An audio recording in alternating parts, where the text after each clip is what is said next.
Hey guys, today I'm out here to talk to you a little bit about how to identify clay in the wild. Now I know a lot of you that are watching my channel are going out and trying to find clay, and some people are really struggling to locate it.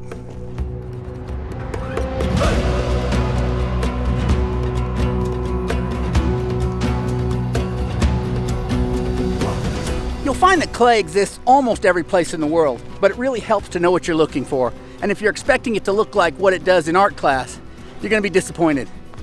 Especially in a dry climate like where I live, clay is never plastic like you find it in art class. It's actually sometimes hard, or it can be like dirt.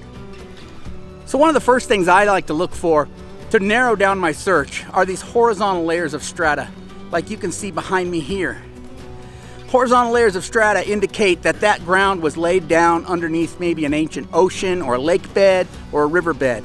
And those are the kind of places where clay in nature will naturally settle and accumulate. So that's a good place to start your search. When you see these horizontal layers like this back behind me, that might be a good place to climb up carefully and start looking at some of those layers and seeing if there's clay in there. Let me show you some of the other characteristics of clay that I find in nature that helps me identify clay from sand and dirt and silt and other things that are not clay.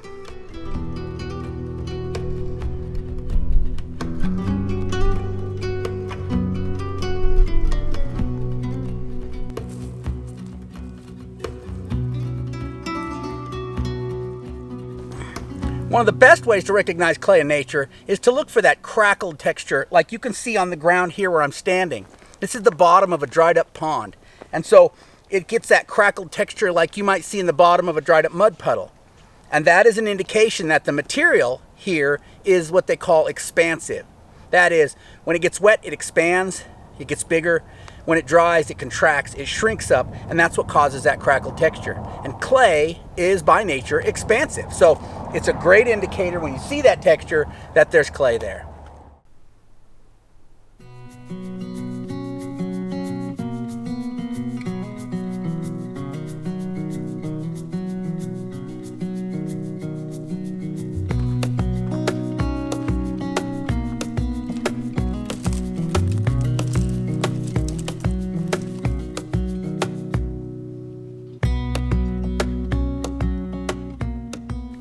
When you finally do find clay, it's going to look something like this.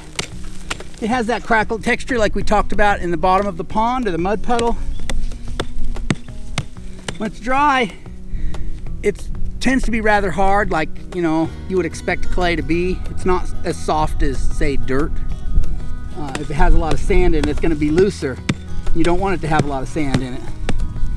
Of course, the real test is getting it wet, rolling it between your hands, seeing how plastic it feels. If it's got the right texture, if it's plastic, if it's soft enough to mold, if it'll hold its shape, then it's worth doing some more tests on and trying to form a small vessel.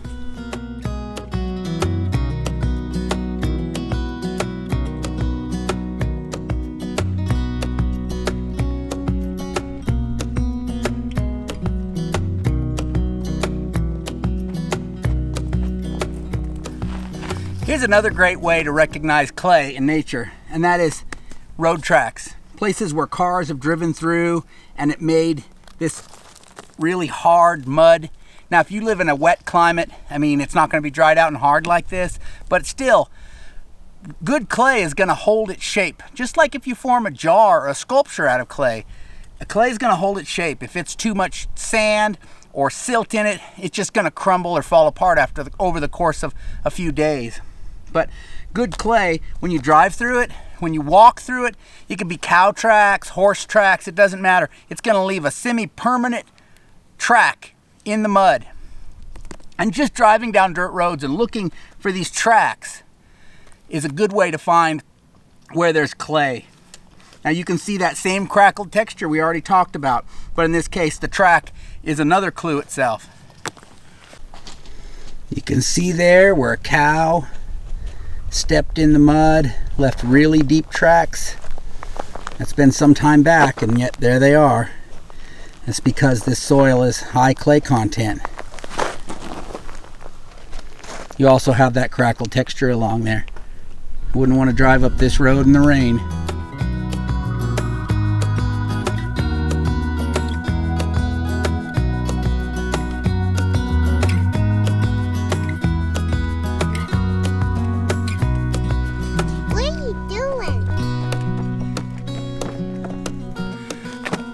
right, now I'm out here on the Wilcox Playa to help you understand plastic clay. Because I live in Arizona in the desert, clay is almost never in a plastic state. It's almost always dry, either like dirt or hard, almost like a rock. So in places like this, a playa in the southwest is just an ancient lake bed. So there used to be a huge lake here called Lake Cochise. The lake dried up eons ago. Nowadays, occasionally there's, a couple inches in lots of this, and then a lot of the time, most of the time, it's dry as a bone like this. But it's always damp underneath the lake bed.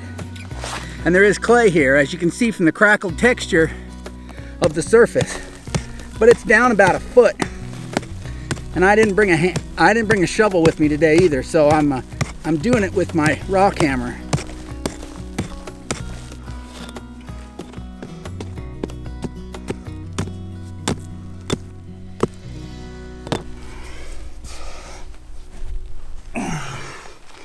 Okay, here it is. It's always like clockwork, just about a foot, a little over a foot down. And there is this nice sticky green clay. So here's that greenish clay I was talking about. And if you live in a damper climate than I do, clay isn't always hard like I'm showing you. Sometimes it's soft and plastic. So it's easy for you if you live, say, in the eastern United States or someplace where it's a wet climate. When you find clay, you can just pick it up and squeeze it between your hands and you'll know it's clay. It'll feel like clay. For those of us that live in a dry climate, you have to add water and knead it and let it sit a little bit and then knead it some more maybe and, get it kind of plastic, and then you can kind of make a determination how good it is. But you're going to be looking for a lot of the same things. You might be looking for tire tracks that have gone through mud. You can see the texture of it by the way the tracks are holding up. You can see those horizontal layers in a hillside or in a road cut that are going to tell you, hey, this is, stratigraphy that was laid down by water, and this is a good place to look for clay. So even though you have different environment, your clay may be in a different form. It may be plastic like this. You're looking for a lot of the same things. It's going to be easier for you to test because you're not going to have to wet it before you test it like we have to do. But this clay here on the playa is wet. Yeah, if I had a water jug with me, I'd add some water. It is a little dry. I'm sure if I dug deeper it'd be wetter, but it's still plastic. You can still tell it has that plastic consistency. So that's what we're looking for when we're looking for clay, is that plastic consistency, once it gets wet. So if you're out looking for wild clay where you live, look for those places where people have driven through it. Look for the texture where tracks are. Look for those horizontal layers of strata in road cuts or embankments that tell you that soil was laid down by water. And look for that crackled texture in the ground to tell you that there's clay there. Those are some good clues that should help you locate clay. Now, if you're enjoying this channel and you haven't already, think about subscribing to it so you know when my next video comes out. If you enjoyed this video, give me a thumbs up so I know you liked it. If you'd like to learn more about finding and processing your own wild clay, check out this video right here. Thanks for watching. I'll catch you next time.